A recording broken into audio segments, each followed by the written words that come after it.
very peaceful, very welcoming. I feel safe just being here. Like, not once have I seen something go down that I felt unsafe.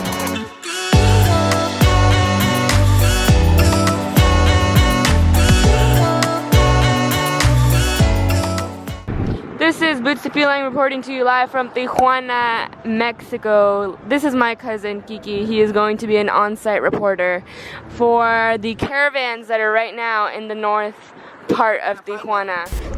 So we are really here right now.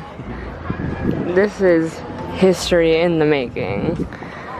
Right over there, they're telling them like some information about visas and how the guards cross over, right? Tomorrow they plan to walk to the border and hopefully cross, but it's tough.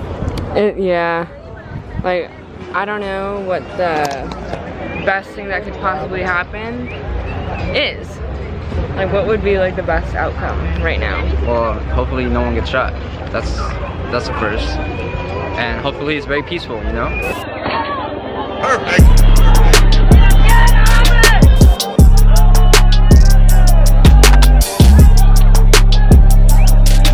I'm planning to just learn as much as I can from this. There's kids, there's toddlers, there's different people, Salvadoranians, Hondurans. People from Panama, people from everywhere, it seems like. Very peaceful, very welcoming. I feel safe just being here. Like, not once have I seen something go down that I felt unsafe. Everyone's just preparing for the march that they're gonna take on Sunday. This is crazy. They've been fed. They've been given water. They're not hungry. They're just hopeful. Very hopeful people. Yeah. Yeah.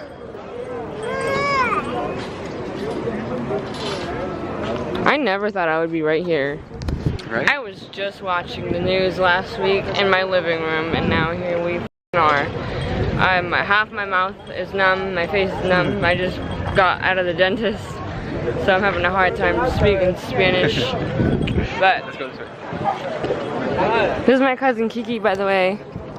We're visiting family that we have over here in Tijuana, and we're taking advantage of the situation. This is history. Excuse my lisp, please. Encontramos al organizador de la caravana, que es el desempleo y la inseguridad. Ooh, that's good. That's deep. I wish I didn't have a lisp right now. So these guys are praying the Canadian flag. They said that God told them that there is hope in Canada. And you know what? I love Canada. Reporting to you live. Today is... What day is it today, puppy? November 23rd? Fire. 5th. We're stuck in Mexico. Second day stuck in Mexico. No, I'm just kidding. We're trying to go back home now. We're in line at the Garita de Otay border entrance right now.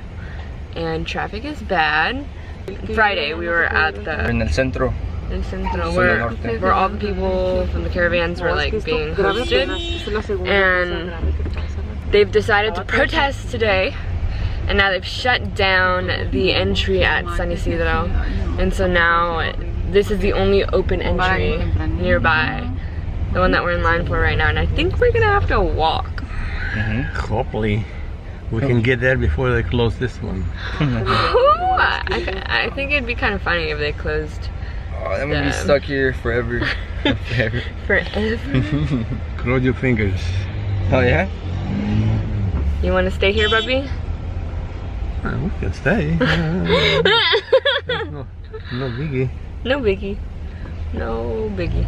We are now walking. We are walking to the border because I don't know if we're gonna make it. I really don't know now. It's time to go.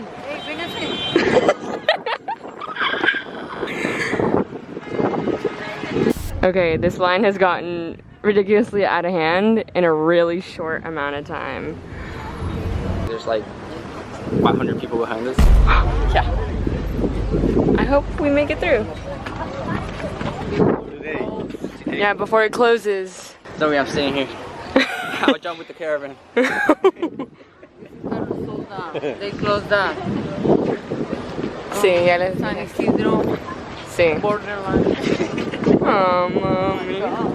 The federal police is here. I hope they're not looking at me right now. I just watched Sicario last night, so this is actually really scary to me. And we made it. And we're back. I know, boo. I wanted to catch some live action and I didn't. Okay, so what you guys just saw was me and my cousin and my mother in Mexico, in Tijuana, Baja California. We went for 2 reasons. 1, I had a dentist appointment, and 2, we wanted to see my grandma because it was the weekend of Thanksgiving. Let's talk about how me and my cousin went to where all of the people from the caravans from Honduras were situated. We went because my cousin was like, I want to interview them, I want to talk to them, and I was like, you know what, I do too, I'm interested in it. I have been watching the news on this like all week. So I was like, you know what, I'm down, Kiki. I'm scared, but I'm down. So we went, and when we spoke to these people, there was people from Panama, Guatemala, there were people from Honduras obviously, and a bunch of other parts of the world, and they're all there. And we were asking them like light questions. I could barely talk because I had just walked out of the dentist's office and they had numbed like half of my mouth. So my Spanish was horrible. There was no point in trying to like speak Spanish because they knew that I spoke English, and it made me feel like I was potentially a target for some kind of ransom. So keeping that in mind, I did not do a very good job of asking these people questions, but the gist of what I got from them was that they were all praying to God that God would somehow get through to Trump and see that these people needed help and somehow by a miracle let them in. There was people there that were painting flags of like Canada, and I was asking them like, why Canada? And they're like, God told me that there's work in Canada. And I was like, wow. These people came from really far away. Some of them walked all throughout Honduras. They got on these buses and they got to Mexico. And what was really interesting is that I saw that more recently in Mexico, they started detaining these people that are trying to pass through Mexico to get to the border, because they're seeing that there's just thousands and hundreds of people trying to come over here.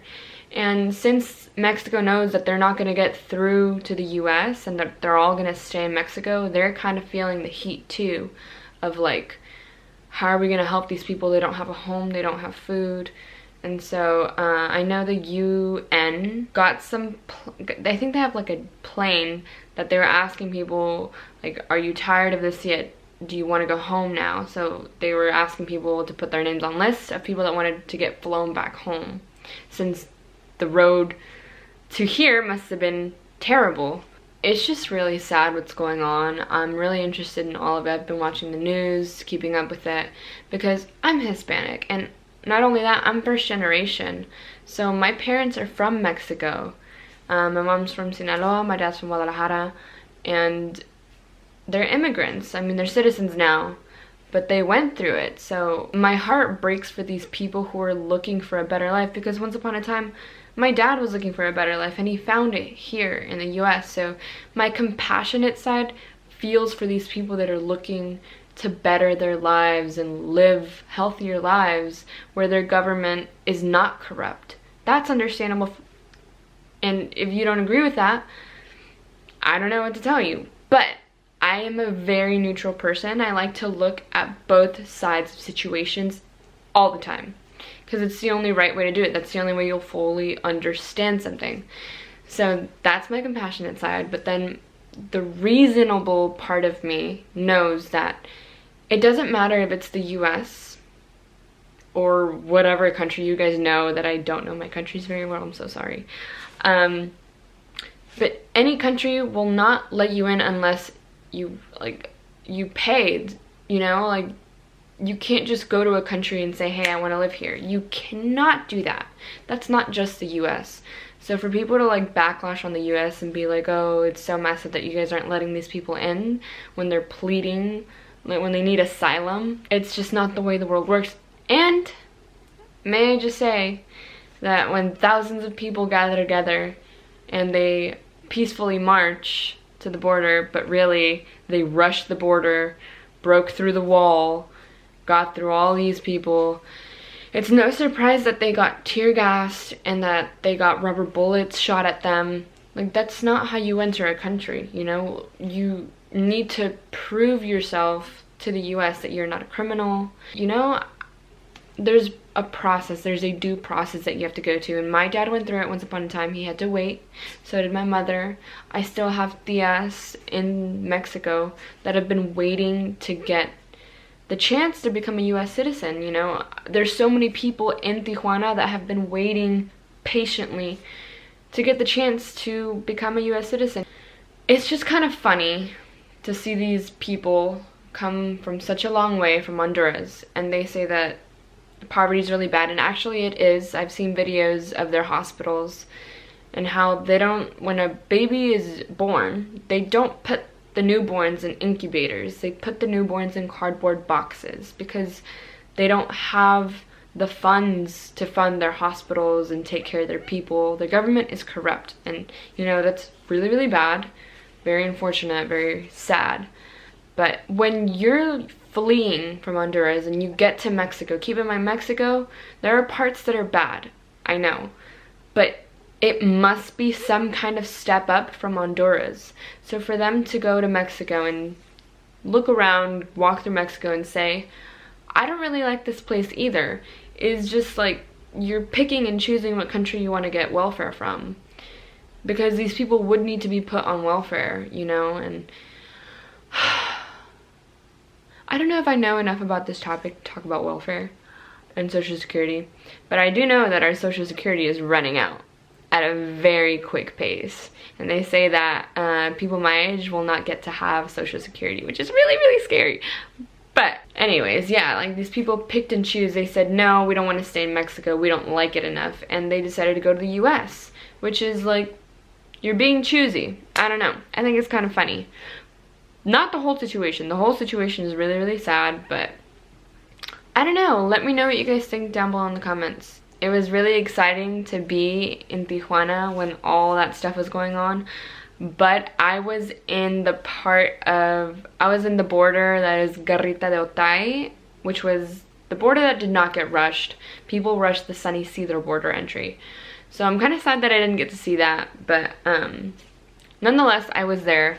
I know Trump is threatening to close the border down, and he has the power to close it down, not permanently, but for a long time he can do that, which would be really scary because I have family that I often visit in Mexico. But I don't know. What do you guys think about what's going on over there? Thoughts? I'd love to hear you guys' feedback.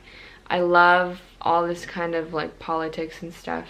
I think it's really interesting to talk about. I think it's really good to talk about and get this kind of stuff out there, because the world isn't all rainbows and butterflies and hot girls posting pictures on social media. Like, there's so much going on in the world that we don't get to see. So I think it's cool that I have this platform to talk to you guys about this kind of stuff. So go crazy in the comments. I'd love to hear you guys' thoughts on it. But yeah, that's all. Thank you guys so much for watching this video. I love you guys from the bottom of my heart, and I will see you guys in the next one.